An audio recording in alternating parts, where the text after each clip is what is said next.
కందుల దుర్గేష్ అనే నేను శాసనసభ సభ్యునిగా ఎన్నికైనందున శాసనం ద్వారా నిర్మితమైన భారత రాజ్యాంగం పట్ల నిజమైన విశ్వాసం, విధేయత చూపుతానని, భారతదేశ సార్వభౌమాధికారాన్ని, సమగ్రతను కాపాడుతానని, నేను స్వీకరించబోయే కర్తవ్యాన్ని శ్రద్ధాశక్తులతో నిర్వహిస్తానని దైవసాక్షిగా ప్రమాణం చేస్తున్నాను.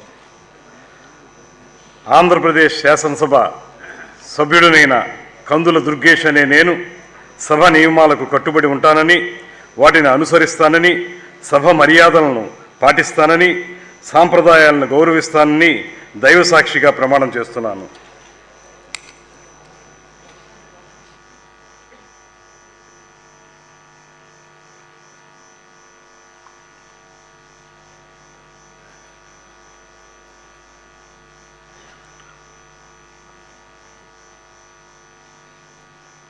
శ్రీ